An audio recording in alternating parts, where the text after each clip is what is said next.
Hello, हाय, नमस्ते, नमस्कार मंडळी.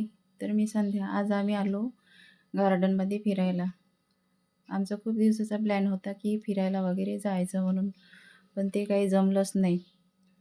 8 दिवसापासून मुली लागून होत्या की काकू आपण फिरायला जाऊ, फिरायला जाऊ. माझी मुलगी पण मम्मी फिरायला जाऊ, पण ते काही होतच नव्हतं. कामं कसे घरी ब्लाऊज आहे, कस्टमर्स वगैरे कामं राहते माझ्यावाले ब्लाऊजचे, पार्लरचे, तर मला काही वेळ मिळत नाही.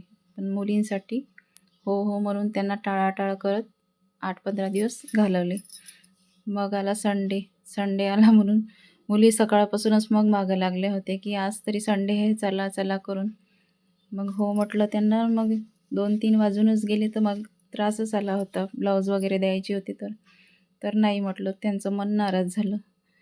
तर मग म्हटलं मुली नाराज झाल्यात, चला म्हटलं मग जाऊन 1-1.5 तासामध्ये वापस येऊ. त्यासाठी मग हा वेळेवरच प्लॅन केला. तर म्हटलं आधी आमचा डब्याचा वगैरे प्लॅन होता, डबा पार्टी करायची म्हणून. मग ते काही आम्हाला जमलंच नाही वेळेवर. तर म्हटलं आता ते मुलींच्या समजूसाठी चला म्हटलं आपण जाऊ आणि अर्ध्या 1 तासात वापस येऊ. मग दुकानमधलं असं काही थोडंफार मुलींनी घेतलं आणि मुलींच्या खुशीसाठी इथं गार्डनमध्ये आलो. तर इथे बघा, हे गार्डन जे आहे हे फोटोशूटसाठी खूप छान एरिया आहे. आणि इथे असं छोटंसं तळं पण आहे. त्याच्यामध्ये असे पक्षी वगैरे आहे तळ्यामध्ये, बदक, आणखी काय काय आहे का पण आहे.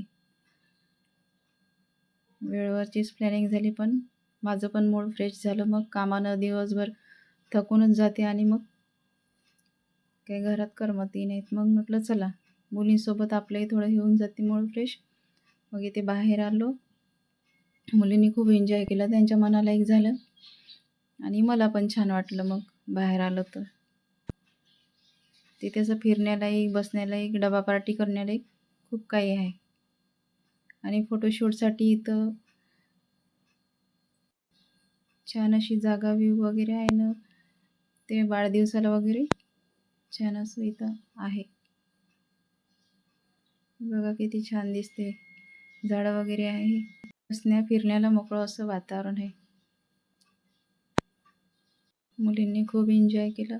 बघा कशी धावत आहे माझी मुलगी. मुलींनी पण एन्जॉय केला, मी पण एन्जॉय केला. असा होता आजचा व्हिडिओ. आवडला असेल तर लाईक करा, सबस्क्राईब करा, कमेंट्स करा. थँक्यू.